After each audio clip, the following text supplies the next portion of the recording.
Dans cet épisode de Mythbusters, les professeurs Heinemann et Savage, véritables aventuriers des archives perdues, se lancent dans la quête d'un mythe cinématographique. Si l'on insère un bâton dans les rayons de la roue avant d'une moto, s'envole-t-elle réellement en faisant un tour sur elle-même? Le timing était parfait. Si tu le dis, Junior. Quant à Carrie, Tori et Grant, ils se transforment en gibier de potence On va se faire la belle. pour mettre des histoires d'évasion à l'épreuve. Ils veulent savoir si on peut s'évanouir dans la nature à l'aide de draps, de papier toilette Libre! ou de cheveux.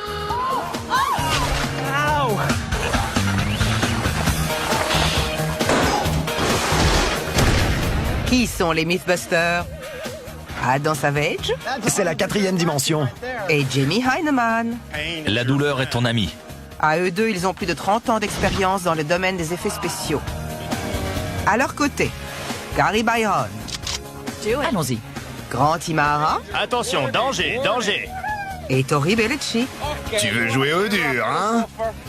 Ils ne se contentent pas de recenser les mythes, ils les mettent à l'épreuve.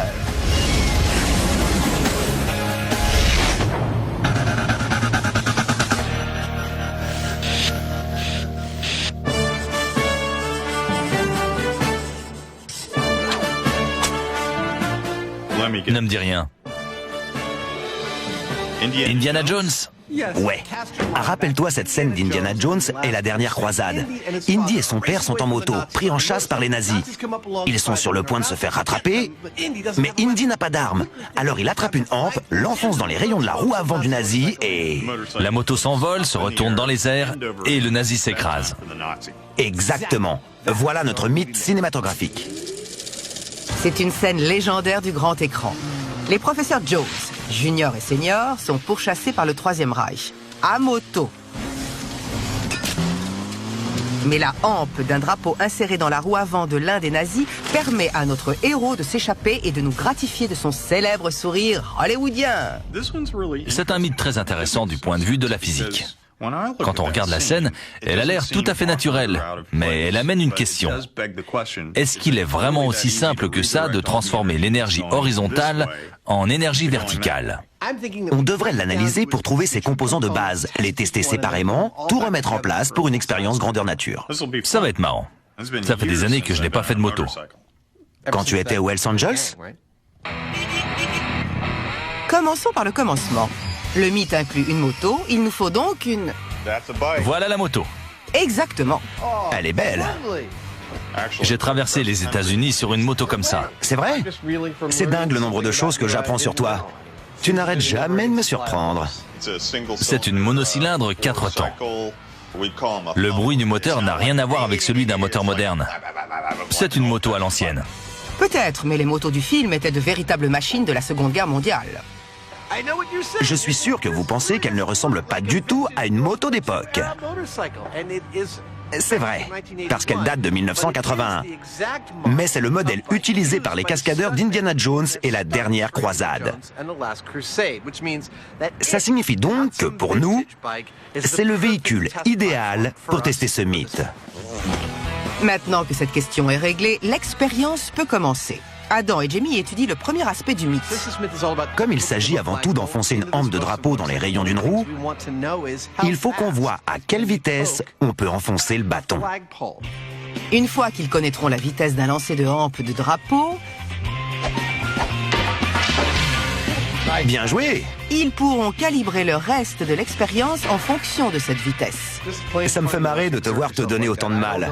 Je ne sais pas pourquoi, mais ça m'amuse. Moi, j'y arrive. Chacun son truc. Le ralenti du one-man show de Jamie nous indique que le chiffre magique est de 48 km/h. La deuxième phase de l'expérience peut donc commencer. Un lance-bâton télécommandé. On a déjà utilisé cet appareil dans l'épisode intitulé « Les oiseaux dans le camion ». Il nous servait à attraper les pigeons. Non, ils ne l'ont pas piqué sur le tournage de Mad Max. C'est bien un attrapeur de pigeons. Enfin, pour le nombre de pigeons qu'il a attrapés. Il y a un réservoir d'air comprimé et un piston, soit tout ce dont on a besoin pour projeter un bâton dans la roue d'une moto. On n'a qu'à modifier légèrement le tube et ce sera bon. 3, 2, 1...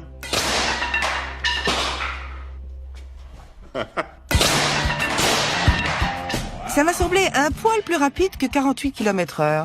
Mais voyons ce qu'en pense Adam.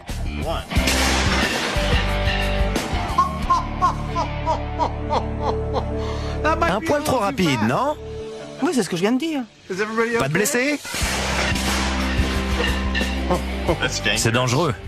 Oui, il faut le régler. Notre seul problème, c'est que le jet est beaucoup trop puissant. Ça fait 230 km/h.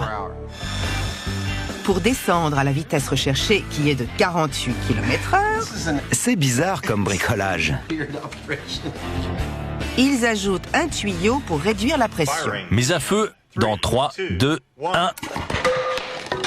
C'est mieux. On y est, 0,83 bar, ça nous donne 46 km/h. C'est parfait.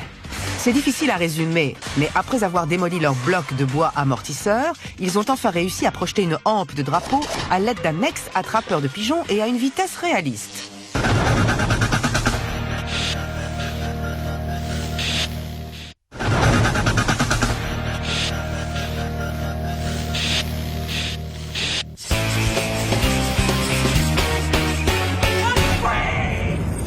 Ça semble irréaliste, mais beaucoup de fans nous affirment qu'on peut fabriquer une corde en papier toilette.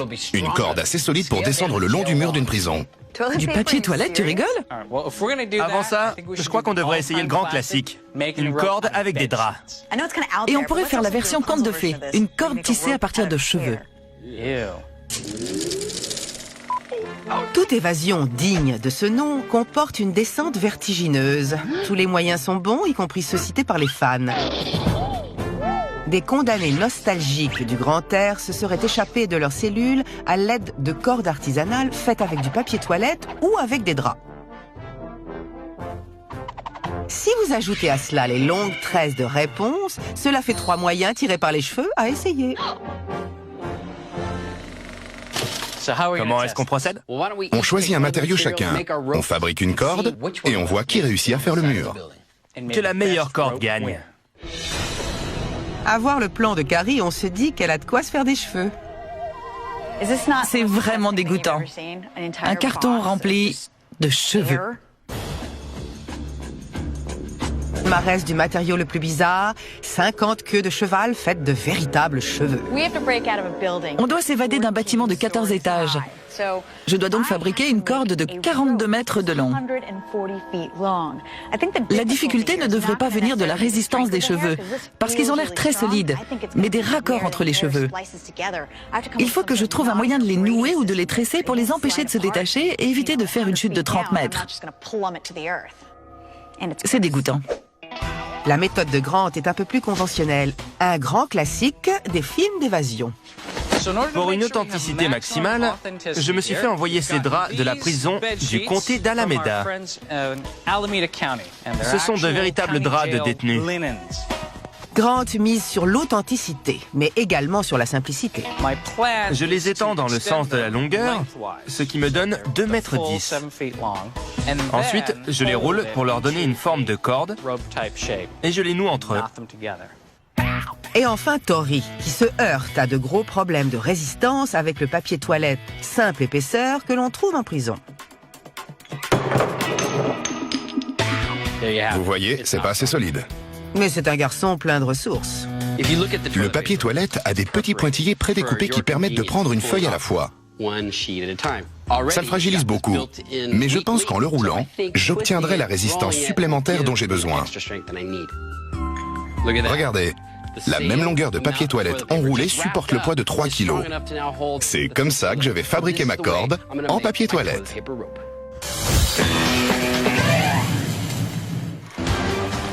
Dans leur propre version de la dernière croisade, Adam et Jamie s'attaquent au mythe selon lequel un bâton dans les rayons peut causer un saut périlleux. Ils ont déjà trouvé la moto et réglé le lanceur de bâton télécommandé. Et maintenant ? Lorsque la moto roule à grande vitesse, les rayons tournent si vite qu'on ne peut pas les voir. On va chercher à voir si un humain est capable d'enfoncer un bâton entre les rayons assez rapidement et, le cas échéant, les conséquences que ça aura aussi sur la roue. Pour faire tourner la roue à la bonne vitesse, soit 80 km/h, Adam monte un dynamomètre. Le dynamomètre est prêt. Il va faire tourner la roue et je vais vous expliquer. Ce n'est pas vraiment la peine que j'explique, non? Le moteur entraîne la chaîne qui entraîne la roue, elle monte à 80 km/h et on plante un bâton dedans. C'est bête comme chou. Et maintenant, voici l'heure du test du bâton dans les roues.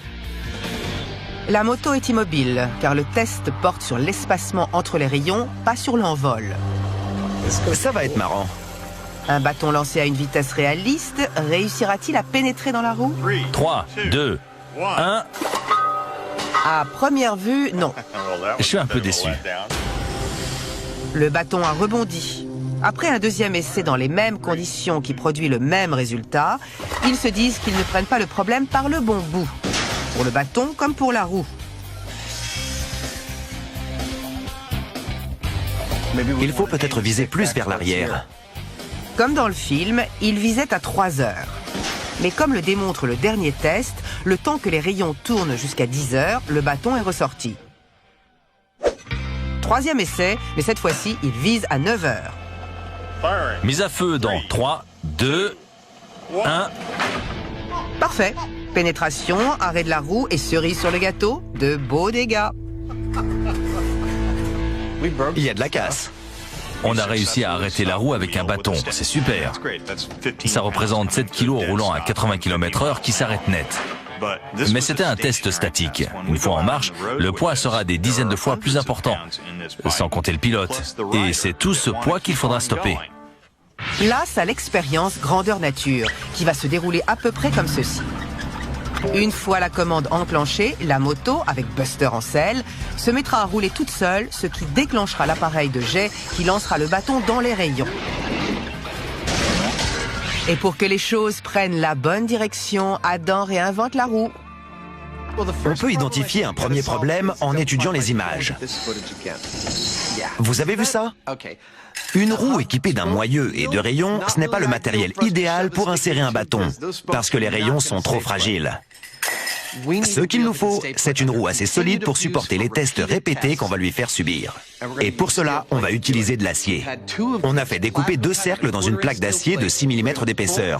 On les a vissés à l'une des jantes, on a monté un pneu par-dessus et on a ajouté des paliers à chapeau sur l'essieu. Ça devrait lui permettre de résister à toutes nos tortures. Mad Max lui-même en serait fier. Cette roue est en béton armé. C'est parfait.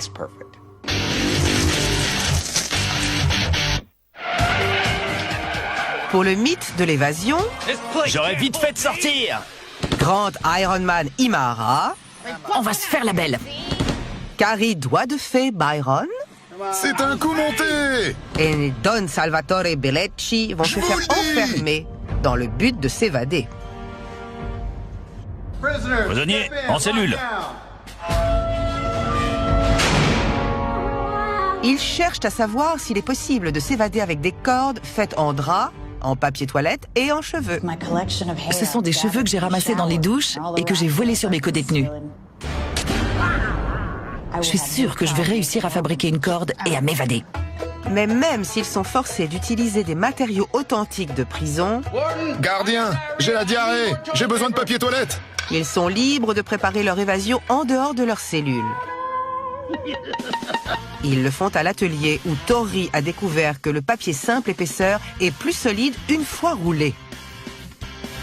Regardez, ça marche. Mais pourra-t-il vraiment en faire une corde? J'enroule le papier toilette pour le transformer en ficelle. Une fois que j'aurai assez de ficelle, je tisserai une corde suffisamment solide pour supporter mon poids. Et je pourrai sortir de ce trou à rats. Le procédé demande beaucoup de temps. Mais je suis en prison, et du temps, j'en ai à revendre. Bientôt, je serai libre. Cela prend peut-être du temps, mais avant l'apparition des techniques de fabrication moderne, c'était comme cela que les cordes étaient tissées. Des fibres de matériaux étaient filées pour former des brins. Quelques-uns de ces brins étaient entortillés dans le sens inverse pour créer une torsade, puis on enroulait plusieurs de ces torsades les unes autour des autres pour former une corde. Cela peut paraître dur à croire, mais Tori tient peut-être le bon bout. Je vais me faire la belle en moins de 2. Pendant ce temps, Carrie va bientôt savoir si son plan d'évasion est viable. La résistance des cheveux m'inquiète. Et je vais faire un petit essai pour voir s'il supporte mon poids. Je suis vraiment pas rassurée. Et zut. Peut-être qu'il me faudrait des prisonniers avec des cheveux moins glissants, le genre avec une tignasse bien décolorée. Oui, ou aussi tisser les brins ensemble, comme pour une corde conventionnelle. Je vais prendre 3 nattes et les relier en une seule, comme pour une vraie corde. Comme ça, s'il y en a une qui lâche, les 2 autres encaisseront le choc.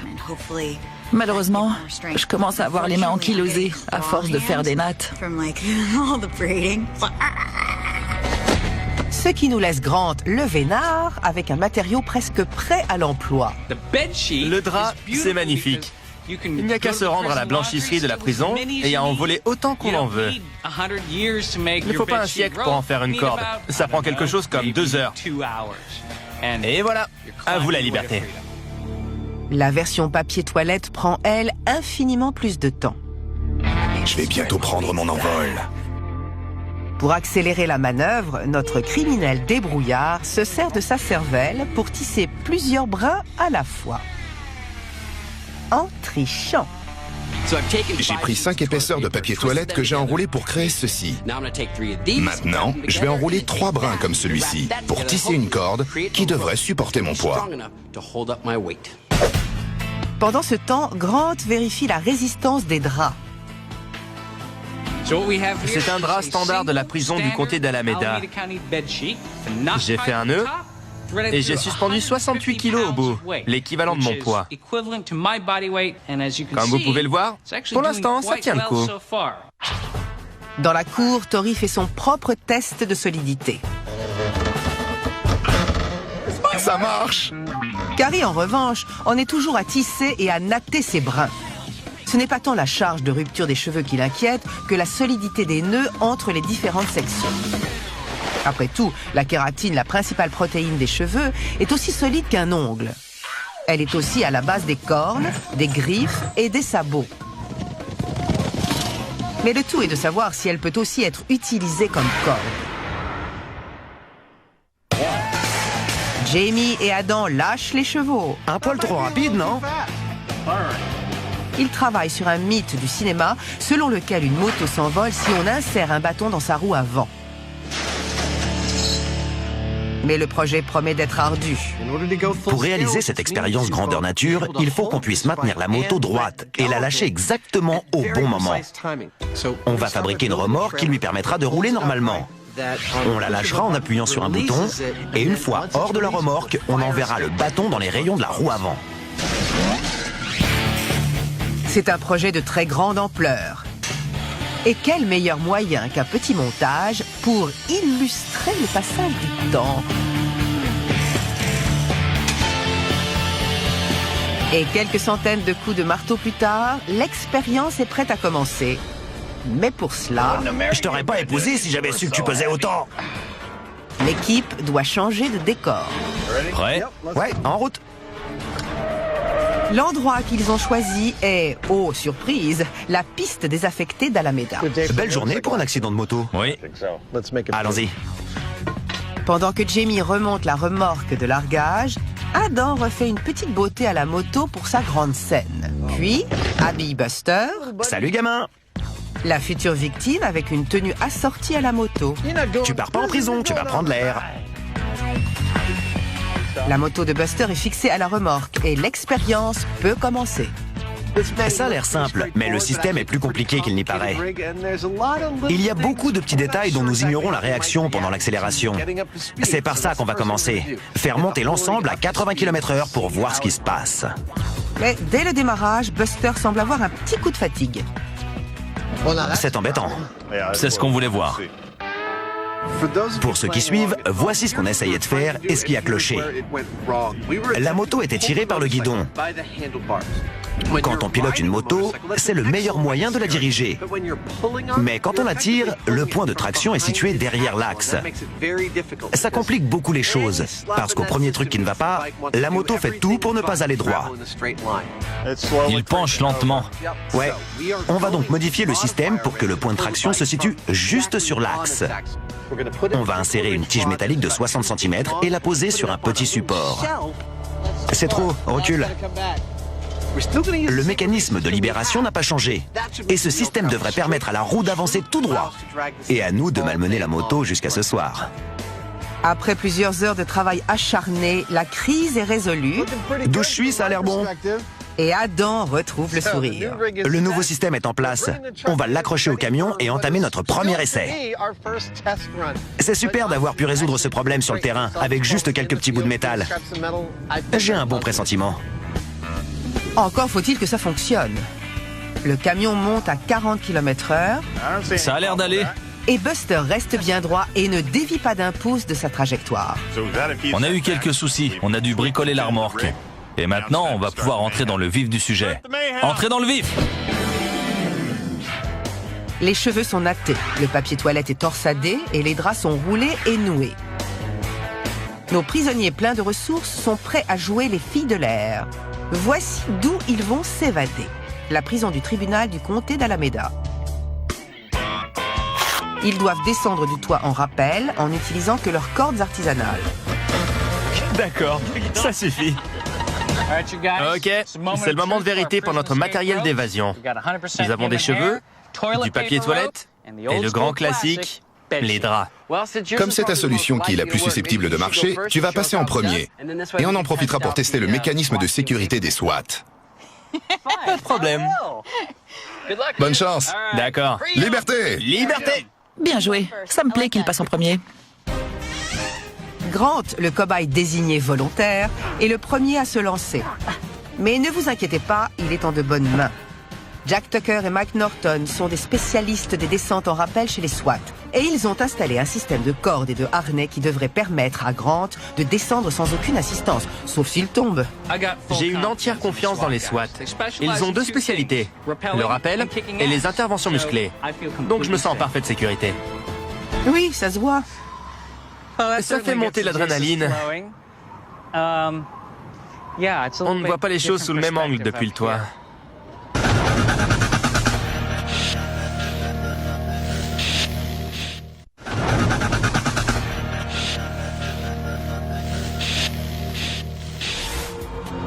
C'est le moment de vérité pour ma corde en drap de lit. Est-il vraiment possible de s'échapper grâce à des draps sans que la corde casse? Ok, elle est assez longue.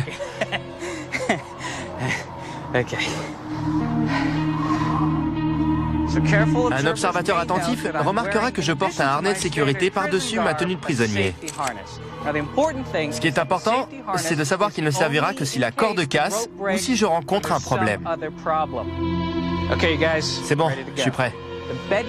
Le drap supportera entièrement mon poids du début à la fin. C'est parti. Grant prend un départ prudent et s'appuie sur une saillie idéalement située. La vache, c'est haut. Mais ensuite, tout ne dépendra plus que de la solidité de sa corde de fortune. Vous êtes prêts? Oui. Ouais. J'y vais. Avec la méthode vieille école. Fais attention. Malgré l'inquiétude de ses camarades, les premiers pas sont encourageants. Il descend comme dans les films. On dirait qu'il a l'habitude. Tu t'es déjà évadé de prison? Ça a l'air solide. Les draps tiennent le coup. Il fatigue. Il s'agit maintenant de savoir si Grant, lui, va tenir le coup. Ah bon sang. Il est suspendu. Il est suspendu. Tiens bon, lâche pas, t'es presque libre. Continue. Bravo, garçon. Ça craint. Tu peux le faire. J'ai déjà fait de l'alpinisme. Mais là, il n'y a rien pour s'accrocher, à part la corde. Dis-toi que ta vie en dépend. C'est un peu vrai d'ailleurs. Heureusement que la corde avait de gros nœuds. Sans eux, j'étais fichu. Grant, c'est super. Tu y es presque, t'es à la moitié. Les draps tiennent bien le coup. À quelques endroits, je n'ai pas pu trouver de bonne prise pour mes pieds. Et la corde m'a glissé dans les mains. Ça m'a fait d'horribles brûlures très douloureuses. Regarde comme il a mal. Allez, plus que 7 mètres.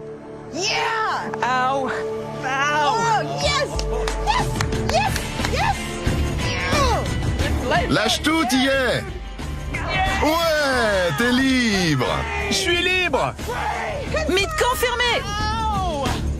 Grant a gagné sa liberté avec quelques brûlures en prime. La bonne nouvelle, c'est que je comprends parfaitement pourquoi tant de films comportent cette scène. Les draps ont parfaitement tenu le choc. Ils ne se sont pas déchirés ou défaits. Ils se sont montrés très résistants. Si j'avais été en meilleures conditions physiques, j'aurais pu descendre sans aucun problème. Cela signifie donc que le mythe de l'évasion à l'aide d'une corde faite de draps noués est confirmé. Je suis libre! Voilà ce qui va se passer. On sera installé sur le plateau du camion qui roulera sur la piste.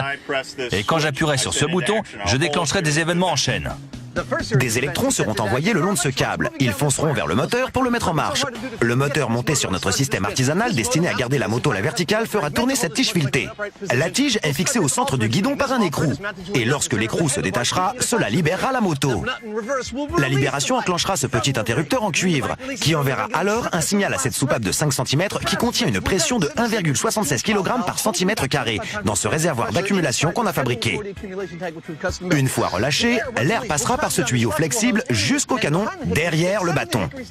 Ça aura pour effet de propulser le bâton dans la roue qu'on a bricolée. La moto s'arrêtera net, elle s'envolera et tout le monde pourra s'extasier devant les miracles de la science. Devant la foule en délire, les garçons se préparent pour le premier test qui se déroulera à 40 km/h. Tu sais ce que j'aimerais? Quoi? Que ça marche. Moi aussi. Allons-y. Buster, à qui le rôle de pilote de crash test va comme un gant, suit le camion prêt à vivre son heure de gloire. Une fois la vitesse atteinte, Adam enclenche le compte à rebours. Mise à feu dans 3, 2, 1. C'est bon, il a traversé la roue. Ralentis et arrête-toi. Tout s'est passé très vite, mais le ralenti confirme que le système abracadabrantesque a fonctionné à merveille. Jamie a appuyé sur le bouton, Buster est parti. Je te vois presser sur le bouton. Le canon a tiré, le bâton est venu s'insérer dans les rayons. Le timing est parfait. Et Buster a mordu la poussière. Comment ça va, mon grand? Mais point d'envol. Ça s'est déroulé à merveille, mais pas de triple salto. Exactement. Pas de triple salto, mais une belle culbute. Bon, alors on fait quoi? On va augmenter un peu la vitesse pour que la moto puisse rester plus longtemps à la verticale. Une plus grande vitesse amènera plus d'énergie et donc un plus grand envol, si jamais on en obtient un. Deuxième essai. Ça tient bien. Cette fois-ci, le camion va monter à 65. Mise à feu dans 3, 2, 1. Dis-lui de s'arrêter. Stop. La vitesse supplémentaire n'a pas permis à la moto de s'envoler. Au contraire, elle a profité de l'énergie accrue pour casser le bâton en deux. Tu sais quoi? Ce qu'on vient de faire, c'était un excellent test. Oui. Et ça a loupé. Ça a cassé le bâton. Je crois que les conditions du mythe étaient réunies. La moto roulait à 65 km/h, le bâton est parfaitement entré entre les rayons, mais la moto ne s'est ni arrêtée ni envolée. À la place, c'est le bâton qui s'est cassé. Et maintenant? Il faut un plus gros bâton. Les conditions étaient parfaites. Voyons ce que ça donne avec une grosse tige métallique. Tentons le coup. Tout comme Buster, le mythe est à terre. Mais il n'a pas dit son dernier mot. Carrie, Tori et Grant ont réussi avec succès leur première expérience d'évasion artisanale. T'es libre! Je suis libre! Ce mythe est confirmé à 100%. J'adore quand ça arrive. La corde a tenu, on peut donc s'échapper de prison à l'aide de plusieurs draps noués. On évitera de passer l'émission en prison. Et un évadé, un... Je suis libre! Il en reste encore 2. Maintenant que les draps ont été confirmés, on va voir si tout ton travail va payer. T'as l'air nerveuse, ça va? Je suis nerveuse. Bonne chance, on se voit dehors. Je n'ai pas le vertige, mais j'ai très peur de tomber. Je n'ai jamais fait d'alpinisme. Ce sera la première fois que j'essaierai quelque chose de ce genre. Donc oui, je suis nerveuse. Je crois que je vais vomir. L'inquiétude de Carrie est parfaitement fondée. Les cheveux ne sont clairement pas le matériau idéal pour fabriquer une corde. Je l'ai observée lorsqu'elle tissait sa corde. Elle a dû recommencer plusieurs fois, parce que les cheveux lâchaient lorsqu'elle testait leur résistance. Elle a réussi à fabriquer une grosse corde épaisse en cheveux. Mais je ne miserai pas cher sur sa réussite. Je ne suis pas très optimiste. Carrie non plus. Qui a eu cette idée débile? C'est vrai que c'est un plan tiré par les cheveux. Mais il est trop tard pour reculer. Nous allons bientôt connaître les qualités de résistance du cheveu.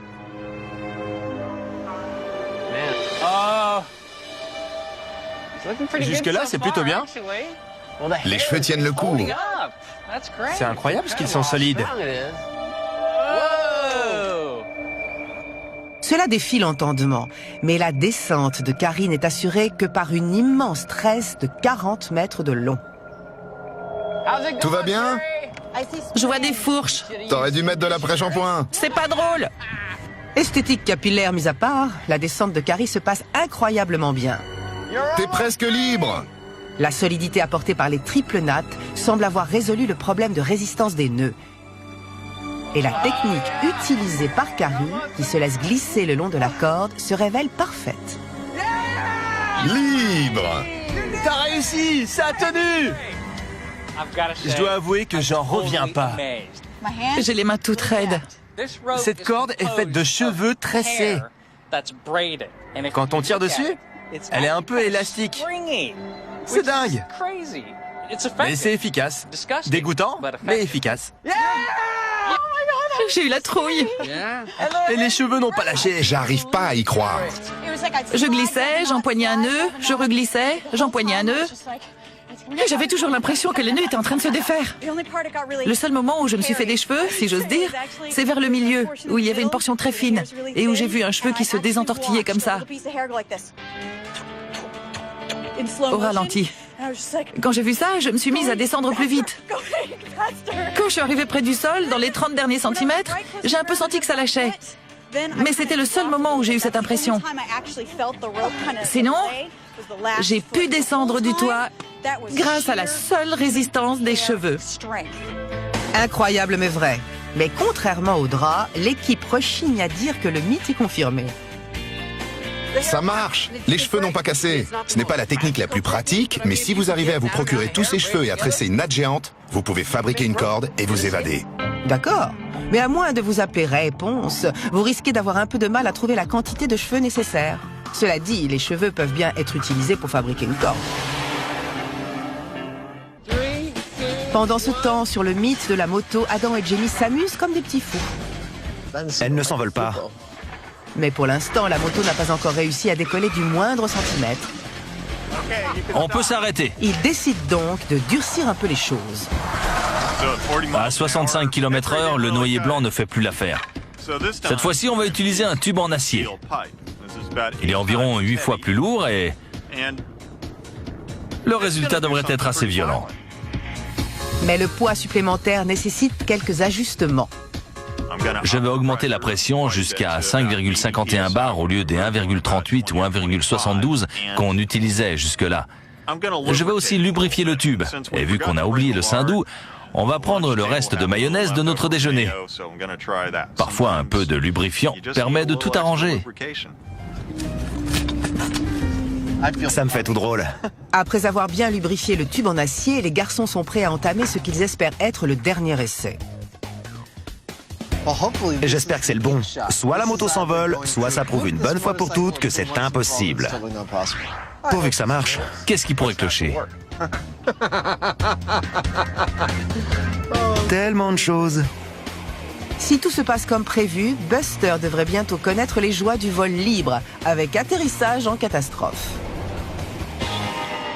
Largage dans 3, 2, 1.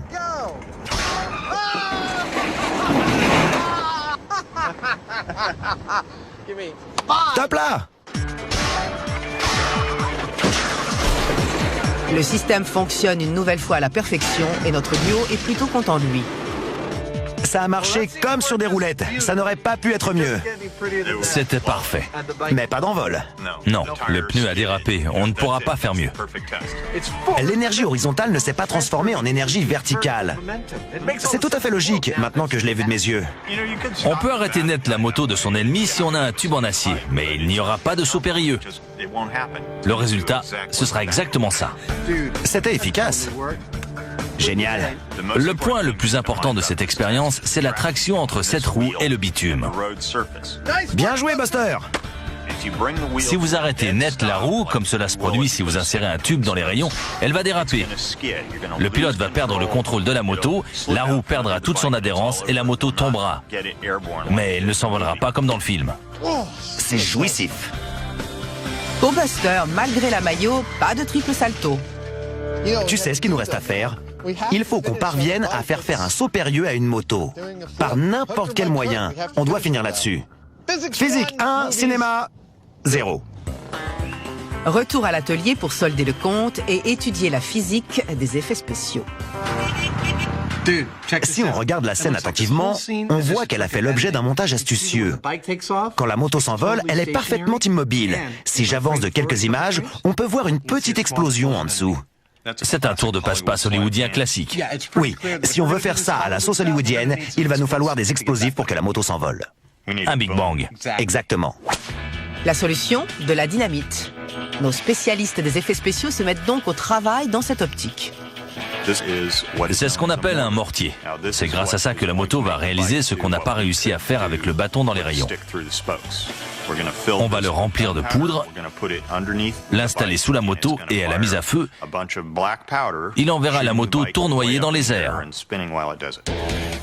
Pour qu'elle survive à ce vol explosif, Adam renforce la structure de la moto. Cette moto ressemble à une moto ordinaire, mais elle vient en fait de réaliser le rêve de toutes les motos. C'est maintenant une moto de cascade. J'ai renforcé le cadre pour lui permettre d'être envoyé dans les airs par une explosion et d'atteindre la gloire. Ça a l'air super, sauf si vous vous appelez Buster. Ma corde en papier toilette est prête. Ça m'a pris longtemps.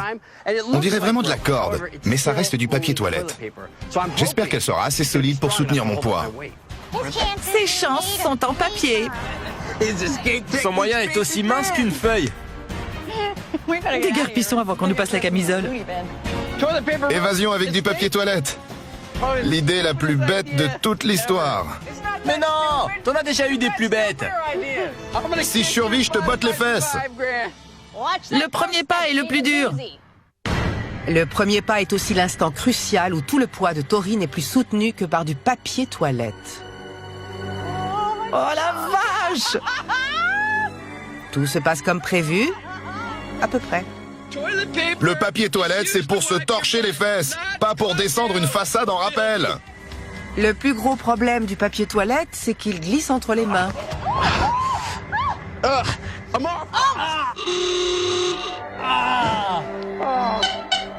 va? C'est exactement pour cette raison qu'ils ont fait appel au SWAT. Tori a glissé et sans le harnais de sécurité, son compte était bon. Mais à part cette petite chute aussi soudaine que terrifiante, Tu y es presque! Tori et le papier toilette tiennent bon et atteignent le sol sans plus de frayeur. Liberté! T'as réussi! Comment vont les mains? Je les sens plus. C'est dingue, on peut s'évader de prison grâce à du papier toilette. J'en reviens pas que le papier toilette n'ait pas craqué. Liberté!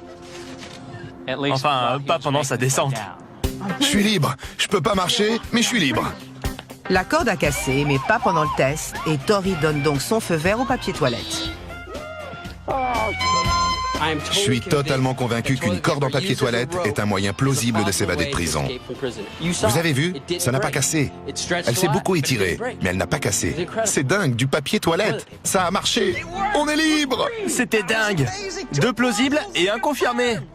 cheveux, papier toilette et draps. Allez, rendez-vous au Mexique dans un mois.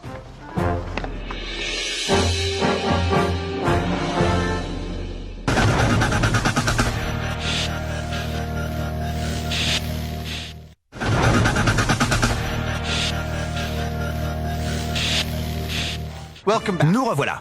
Je vous fais le topo. On a prouvé que le mythe de la moto qui s'envole si on lui plante un bâton dans les rayons était bidon. Selon les lois de la physique, c'est parfaitement impossible.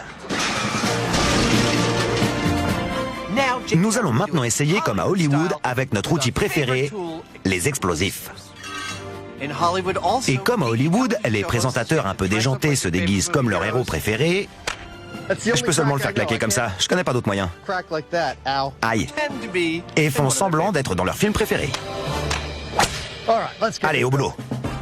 Et pour que la reconstitution de cette scène légendaire soit la plus réaliste possible, la moto et Buster sont préparés comme il se doit. Et que ça en jette. Et Adam ne laisse aucun choix à Buster quant à sa participation à la cascade. C'est un truc des anciens cascadeurs d'Hollywood. Attachez-moi, ils hurlaient. Buster est de la vieille école. Le motard de la Wehrmacht est en place et les garçons, aidés de Matt, l'artificier, préparent le mortier qui va envoyer Buster dans les nuages. Il y a une plaque sur le mortier. La plaque est soudée au bas de la moto, c'est très sécurisé. Lors de l'explosion, la plaque sera projetée vers le haut. C'est à peu près tout, à part que tout l'air contenu dans le mortier sera comprimé. Je recule. Pour résoudre ce problème, on l'a rempli de sable. Le sable ne se comprimera pas. Et la masse supplémentaire poussera la moto dans les airs sans qu'on ait besoin d'utiliser des tonnes d'explosifs. Ce qui aurait amené d'autres problèmes. Pendant que Jamie apporte les dernières touches, Adam réceptionne la dernière pièce du puzzle. J'en veux une comme ça. Adam a maintenant la moto qui va avec son costume. Génial. Il y a même un siège pour Jamie et tout ce qu'il faut.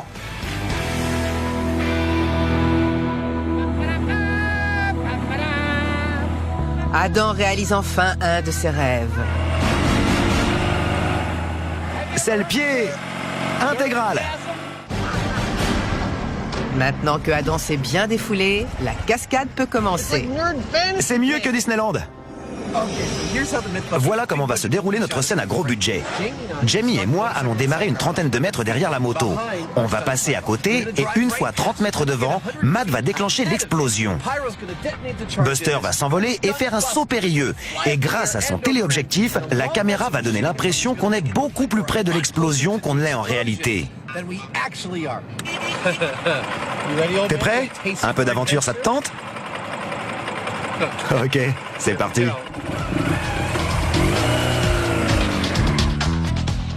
Tout le monde, Buster y compris, est prêt. Adam et Jamie prennent de la vitesse et Matt attend, le doigt sur le détonateur.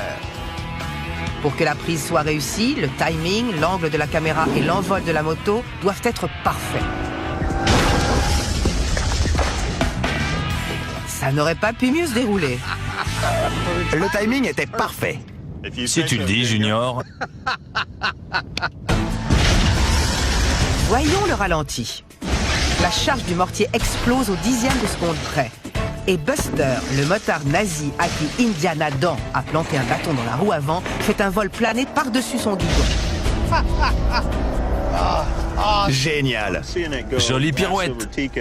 C'est exactement ce à quoi ça ressemble dans le film. Oui, comme nous le prouve cette petite comparaison, ils ont mis dans le mille. C'est magnifique. En voyant les images, vous vous dites peut-être que ce serait quand même possible si toutes les conditions étaient réunies. Mais je vais vous expliquer. Ce bâton inséré dans la roue avant fait déraper la moto. Quelle énergie a-t-il fallu pour que la moto s'envole à la verticale? Une énergie suffisante pour déformer une plaque d'acier d'1 centimètre d'épaisseur et pour fendre le cadre à une vingtaine d'endroits différents. Ça représente infiniment plus d'énergie qu'on ne peut en créer avec un simple bâton en bois. Mythe bidon.